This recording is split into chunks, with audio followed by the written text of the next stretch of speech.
Hi dear student, આજનો આપણો વિષય છે વિજ્ઞાન ધોરણ 7 પાઠ 6 ભૌતિક અને રાસાયણિક ફેરફાર. એમાં આજે આપણે ફરીથી પુનરાવર્તન કરવાનું છે.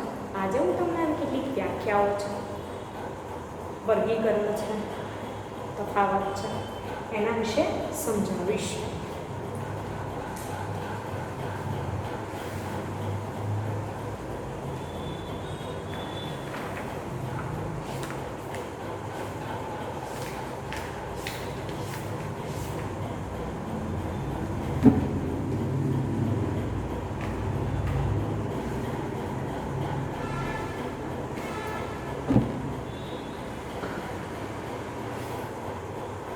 વિદ્યાર્થી મિત્રો, આપણે શરૂઆત કરીશું પહેલા વ્યાખ્યાઓથી. બરાબર?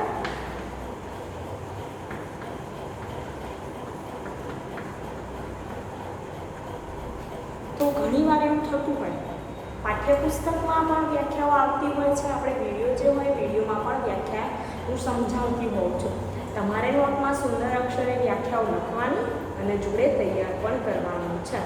તમને આવડવી જરૂરી છે. કોઈ પણ વસ્તુની સમજ આપે છે, વ્યાખ્યા શું આપે છે, તો કોઈ પણ વસ્તુ હોય વસ્તુની સમજ તમને વ્યાખ્યા પરથી મળી જાય છે વિજ્ઞાન વિષયમાં.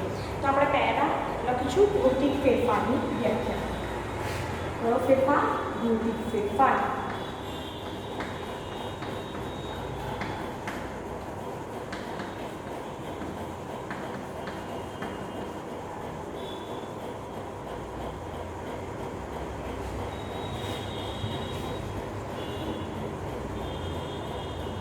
હવે વિદ્યાર્થી મિત્રો, જે ફેરફારથી વસ્તુનો આકાર, રંગ છે, કદ છે, બરાબર, અવસ્થા, પરિમાણ જેવા ભૌતિક ગુણધર્મોમાં ફેરફાર થાય અને નવા પદાર્થનું નિર્માણ ન થતું હોય તેવા ફેરફારને ભૌતિક ફેરફાર કહે છે.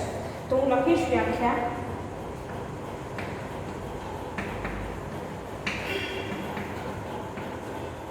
જે ફેરફારથી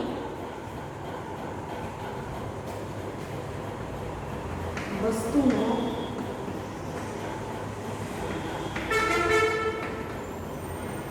આકાર, રંગ, પરિમાણ કે અવસ્થા જેવા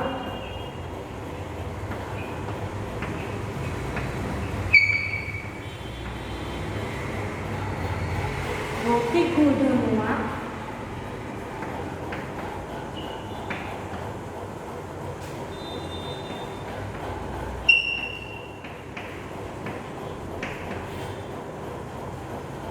ફેરફાર થાય છે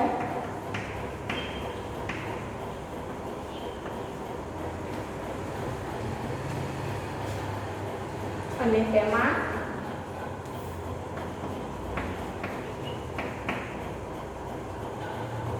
નવા પદાર્થનું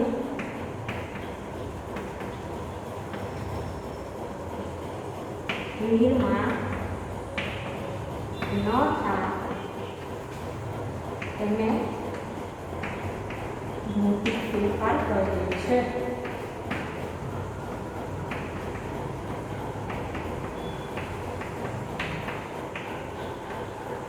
બરાબર? અને શું કહેવાય વિદ્યાર્થી મિત્રો? ભૌતિક ફેરફાર. તો આ વ્યાખ્યા આપણે લખી ભૌતિક ફેરફારની. તો એમાં જે ભૌતિક ગુણધર્મો હોય, રાસાયણિક ગુણધર્મો નહીં, એમાં ફેરફાર થાય છે અને તેને કહેવાય છે ભૌતિક ફેરફાર. હવે આપણે બીજી વ્યાખ્યા લખીશું. રાસાયણિક ફેરફાર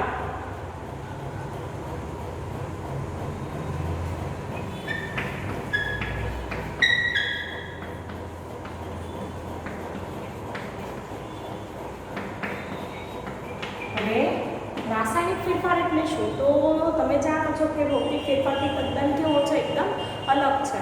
જે ફેરફારમાં એક કરતાં વધુ પદાર્થો નવા બનતા હોય, રાસાયણિક પ્રક્રિયા થતી હોય, જેમાં ભૌતિક ગુણધર્મો નહીં પરંતુ એના રાસાયણિક ગુણધર્મોમાં ફેરફાર થતો હોય તેવા ફેરફારને કેવો કહેવાય? રાસાયણિક ફેરફાર કહે છે. તો લખીએ આપણે વ્યાખ્યા.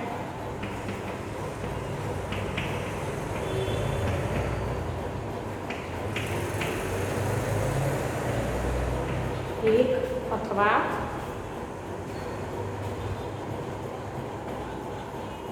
એક કરતાં વધુ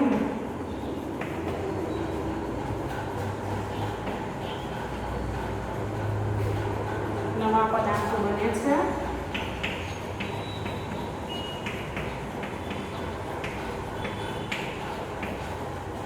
તેને રાસાયણિક ફેરફાર કહે છે.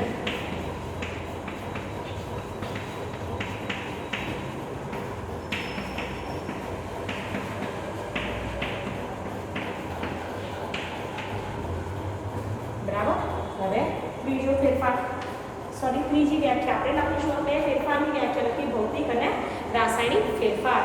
હવે ત્રીજું ગેલ્વેનાઇઝેશન. આની વ્યાખ્યા તમે લખી નાખી છે નોટમાં.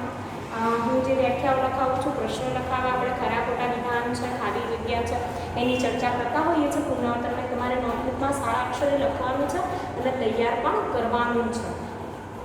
ત્રીજી વ્યાખ્યા જોઈશું આપણે.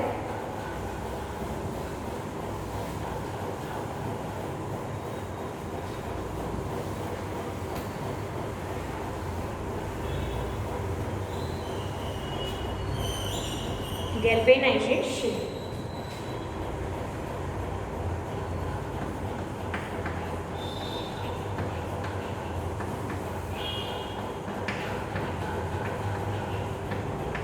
હવે ગેલ્વેનાઇઝેશન એટલે શું વિદ્યાર્થી મિત્રો?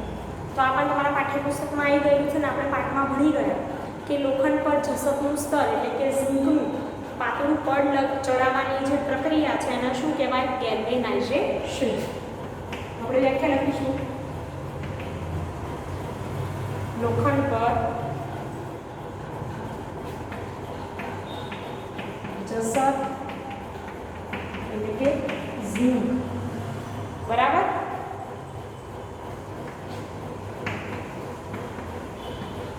પાતળું પડ ચડાવવાની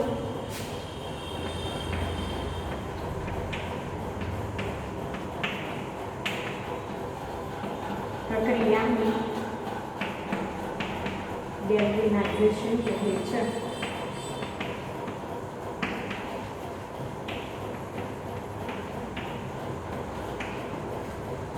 યાદ રાખજો લોખંડ પર જસતનું પાતળું પડ ચડાવવાની પ્રક્રિયાને ગેલ્વેનાઇઝેશન કહેવાય.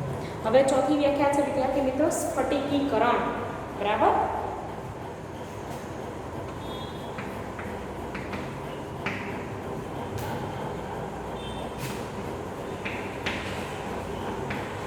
સ્ફટિકીકરણ તો પદાર્થનું જે સંતૃપ્ત દ્રાવણ હોય વિદ્યાર્થી મિત્રો સ્ફટિકીકરણ એટલે શું? તો પદાર્થનું જે સંતૃપ્ત દ્રાવણ હોય એ સંતૃપ્ત દ્રાવણમાંથી પદાર્થના સ્ફટિક સ્વરૂપે મેળવવાની જે ક્રિયા છે એ ક્રિયાને કહેવાય છે સ્ફટિકીકરણ. તો આપણે વ્યાખ્યા લખીશું. પદાર્થના સંતૃપ્ત દ્રાવણમાંથી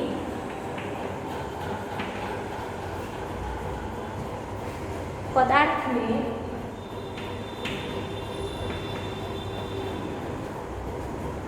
સ્ફટિક સ્વરૂપે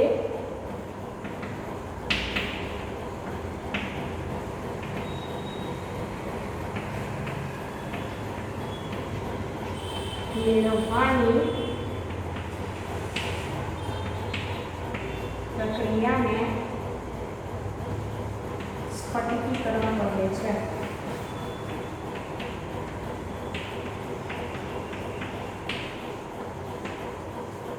બરાબર આપણે ચાર વ્યાખ્યા લખી એ ચારે ચાર વ્યાખ્યા તમારે તૈયાર કરવાની છે. હવે આપણે આગળ જોઈએ.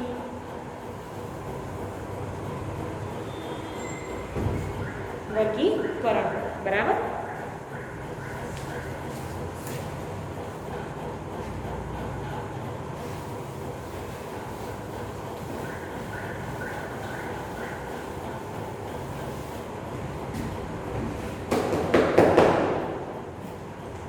નીચેના ફેરફારોનું ભૌતિક અને રાસાયણિક ફેરફારમાં વર્ગીકરણ કરવું.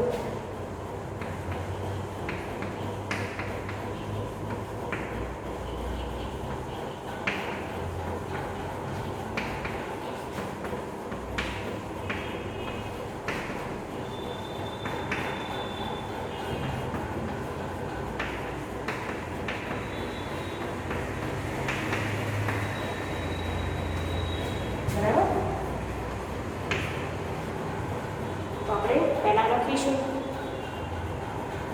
મીઠાના દ્રાવણમાંથી હું છે ને બોલતી જઈશ અને આપણે અહીંયા લખતા જઈશું. પહેલાં લખીશું ને પછી લખીશું તો ઘણી વાર લાગશે, એટલે બધા લખવા કરતાં હું બોલતી જઈશ અને આપણે સમજાવતી પણ જઈશ. ભૌતિક અને રાસાયણિક ફેરફાર તમને ઘણા બધા ઉદાહરણ આપેલા હોય, ઉદાહરણ લખતી નથી બોર્ડ પર, ડાયરેક્ટ આપણે વર્ગીકરણ કરીશું. બરાબર છે? તો બે ભાગ કરી દઈશું. ભૌતિક ફેરફાર અને રાસાયણિક ફેરફાર. આ વર્ગીકરણ છે, યાદ રાખજો. હવે હું તમને ફેરફાર બોલું છું. પહેલો ફેરફાર છે મીઠાના દ્રાવણમાંથી સ્ફટિકો મેળવવા. તો વિદ્યાર્થી મિત્રો, મીઠાના દ્રાવણમાંથી સ્ફટિકો મેળવવા એ કેવા પ્રકારનો ફેરફાર છે? તો તમે જાણો છો કે સ્ફટિક મેળવવાની પ્રક્રિયા એ કેવી પ્રક્રિયા છે? ભૌતિક. એમાંથી ભૌતિક, રાસાયણિક પ્રક્રિયા નહીં, એમાંથી સ્ફટિક પાછા આપણને મળી જાય છે. તો ભૌતિક ફેરફારમાં લખીશું મીઠાના દ્રાવણમાંથી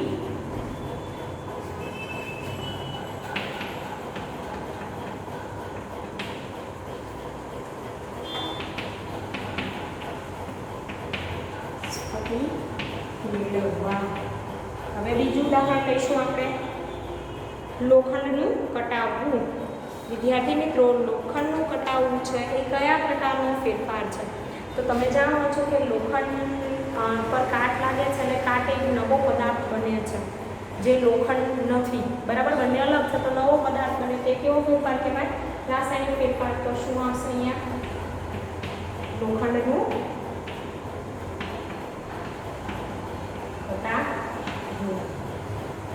ત્યારબાદ આગળ ત્રીજો ફેરફાર જોઈશું, લોખંડનું લોહચુંબક બનાવવું. લોખંડનું લોહચુંબક બનાવીએ તો લોહચુંબકમાંથી ફરીથી લોખંડ મળે છે.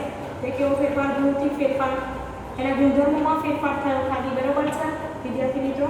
લોખંડનું લોહચુંબક બનાવવું એટલે ભૌતિક ફેરફાર.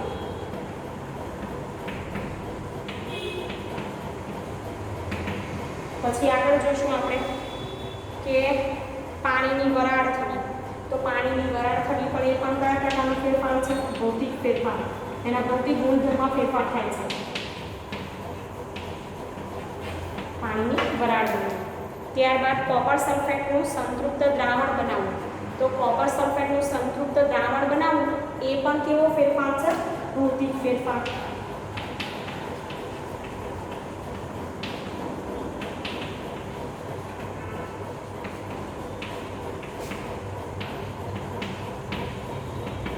હવે આગળ જોઈશું તો ફટાકડા ફોડવા. વિદ્યાર્થી મિત્રો, આગળ છે ફટાકડા ફોડવા. તો ફટાકડા ફોડવા એ કેવા પ્રકારનો ફેરફાર છે? રાસાયણિક ફેરફાર.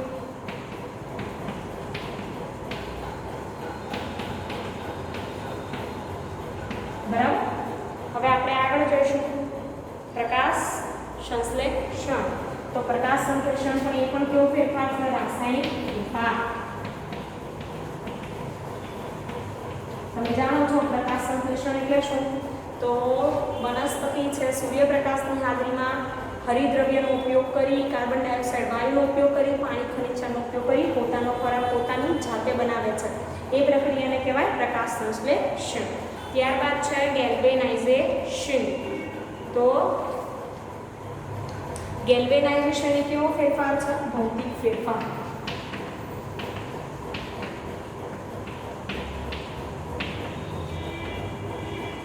હવે આગળ જોઈએ આપણે ખોરાકનું પાચન. એ તો જાણો છો કેવો ફેરફાર છે? રાસાયણિક.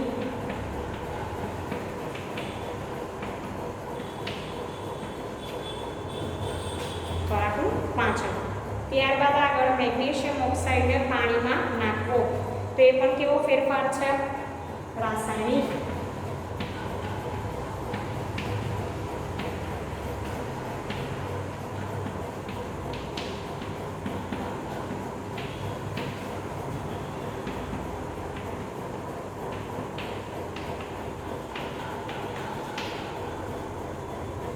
આગળ જોઈશું તટસ્થીકરણની પ્રક્રિયા. તટસ્થીકરણની પ્રક્રિયા જાણો છો, એસિડ અને બેઝ વચ્ચે રાસાયણિક પ્રક્રિયા થઈ, ક્ષાર અને પાણી ઉત્પન્ન થાય છે, ઊર્જા પણ ઉત્પન્ન થાય છે. તો એ પ્રક્રિયા કેવી છે? રાસાયણિક. એમાં નવા પદાર્થ બને છે, તે રાસાયણિક પ્રક્રિયા અને રાસાયણિક ફેરફાર.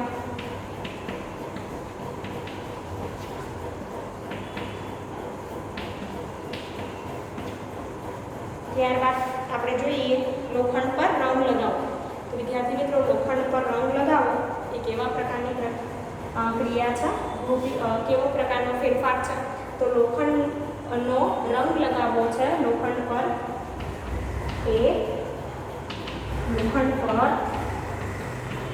રંગ લગાવવો. આપણે લોખંડ પર શું કરીએ છીએ? રંગ લગાવીએ છીએ. તો લોખંડ પર જે રંગ લગાવીએ એ ફેરફાર કેવો છે? ભૌતિક ફેરફાર. તો તમને જ્યારે કોઈ પણ પ્રકારનું વર્ગીકરણ આપ્યું હોય, એસિડ, બેઝ હોય કે ક્ષાર હોય, તટસ્થ પદાર્થ હોય છે, એ ઉપરાંત ભૌતિક રાસાયણિક ફેરફાર હોય, તો એમાં તમને પહેલાં બધા ઉદાહરણ આપી દીધેલા હોય છે. એ જે ઉદાહરણો હોય છે એ ઉદાહરણમાંથી તમારે લખવાના હોય છે વર્ગીકરણમાં ભૌતિક ફેરફાર અને રાસાયણિક ફેરફારમાં. તો તમારે પોઈન્ટ પર જોવાના, પહેલાં જોવાનું છે કે એમાં શું છે શું નથી, એ પ્રમાણે તમારે એનામાં વર્ગીકરણ કરવાનું રહેશે. તો ભૌતિક પદાર્થની આગળના આપણે ચેપ્ટરમાં એસિડ બેઝ શીખ્યા હતા. તો તમને એસિડના નામ આપેલા હોય, બેઝના નામ આપેલા, બધા નામ ભેગા આપેલા હોય એક સાથે.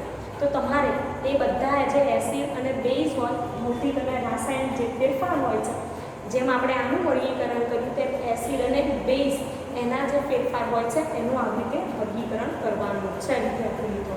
તો આપણે ભૌતિક અને રાસાયણિક ફેરફારમાં વર્ગીકરણ કર્યું. હવે આપણે આગળ જોઈશું.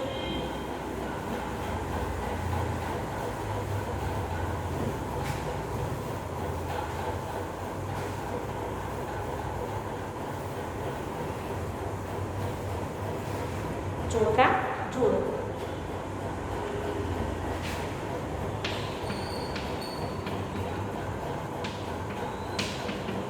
હું બોર્ડ પર કેટલા જોડકા જોડો લખીશ, તમારે પણ લખવાના છે. બરાબર. કોપર સલ્ફેટ, આયર્ન સલ્ફેટ, વિભાગ અ અને બ.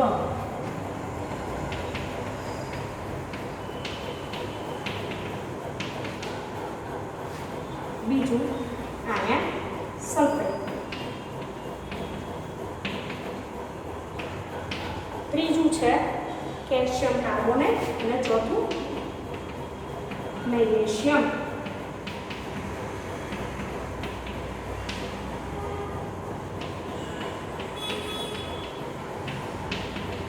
હવે જ્યારે જોડકા જોડો આપ્યું હોય ત્યારે તમારે અ અને બ એમાંથી સામસામે જોડી કરી અને પછી તમારે એના જવાબ લખવાના હોય. તો તમે જવાબ અહીંયા વચ્ચે પણ લખી શકો અને સાઈડમાં પણ લખી શકો છો. તો અહીંયા હું ઓપ્શન લખીશ ધાતુ, બી કથ્થાઈ રંગ, સી લીલો રંગ, ડી પાણીમાં અદ્રાવ્ય, પછી છેલ્લું ઈ છે એ છે વાદળી રંગ. હવે તમારે જોવાનું છે, તમે ઘણી વાર નીચે પણ લખતા છો તો પણ ચાલશે. તો પહેલું છે એમાં શું આવશે? કોપર સલ્ફેટનો રંગ કેવો હોય છે વિદ્યાર્થી મિત્રો? તો એનો વાદળી રંગ હોય છે. ત્યારબાદ બીજું કે આયર્ન સલ્ફેટ. આયર્ન સલ્ફેટ એટલે શું? એમાં આપણે ખીલી નાખીએ અને દ્રાવણ કેવા રંગનું બની જાય? લીલા રંગનું. એમાં જવાબ આવશે સી. ત્રીજું જુઓ કેલ્શિયમ કાર્બોનેટ. કેલ્શિયમ કાર્બોનેટ એ કેવો છે? પાણીમાં અદ્રાવ્ય. તો ત્રીજામાં આવશે ડી. અને ચોથામાં મેગ્નેશિયમ. તો મેગ્નેશિયમ એ શું છે? તો એક પ્રકારની ધાતુ છે. બરાબર.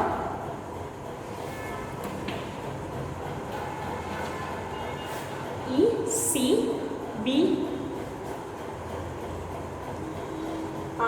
મને લખવામાં ભૂલ ડી આવશે, પાણીમાં અદ્રાવ્ય છે. બરાબર. ડી આવશે, ડી લખ્યું તો પાણીમાં દ્રવ્ય ડી. અને ચોથામાં એ. તો આવી રીતે તમારે જોડકા જોડવાના અને તૈયારી કરવાનું છે. તો વિદ્યાર્થી મિત્રો, આપણે આ વિડીયોમાં આપણે સુધી રાખીશું. તમે આ જે માહિતી મેં લખાવી એ તમે નોટમાં લખજો અને